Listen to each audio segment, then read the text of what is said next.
Hey everybody, good morning. We're taking a look today at Job 5. And we see that Eliphaz is still talking with Job, and he's still either talking directly or they're doing this by letter. I don't know how they're doing it, but they're talking. And remember, Eliphaz is a Temanite, which are known for their wisdom. So here it is, still that conversation. Job and one of his wise friends are still talking. You see the first 16 verses in this chapter. You see Eliphaz he's building a case that Job has done something wrong. Actually, my Bible titles this Job is chastened by God. So he's building his case that Job has done something wrong. Now, you and I, from the outside, we're looking at this. We're going, well, no, we know the difference. And I just get this picture that Eliphaz is trying to rely on his own wisdom rather than what God is saying. And he goes on to build his case up to verse 16. And then he lays the hammer down in verse 17. He says, "Behold, happy is the man whom God corrects. Therefore, do not despise the chastening of the Lord, of the Almighty." Which is exactly true. As a wonderful father, God does chasten his children, and God does correct, and God does do what he needs to keep us in line sometimes.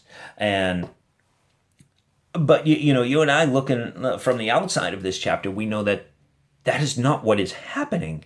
That there really is a spiritual battle going on behind the scenes, and Eliphaz is only seeing the physical.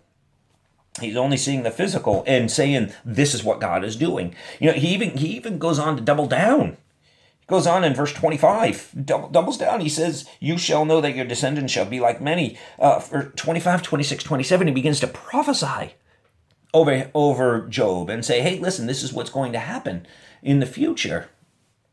And it's it's wonderful. As we go on and read Job, we see that actually some of that stuff does happen. That Job does get all of his family and stuff back, but at this moment, you see Eliphaz relying on his worldly wisdom, and he turns a little bit into his spiritual wisdom and does begin to see the prophetic.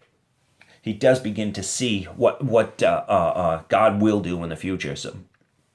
But guys, as we go ahead and read this, number one, there is no substitute for your relationship with God.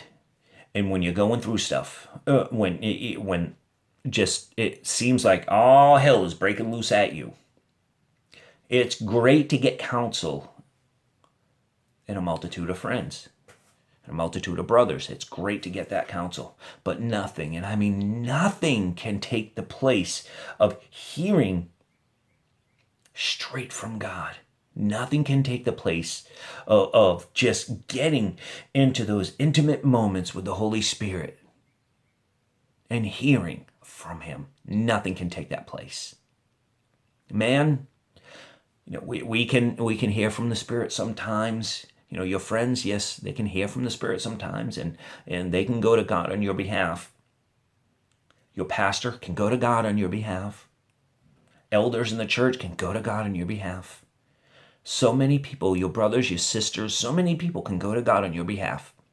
But nothing, and I say it again, absolutely nothing can take the place of you going to God on your own behalf and on behalf of your own family. You are leaders. Show them how to get to God. Have a super blessed day, guys. I love you all.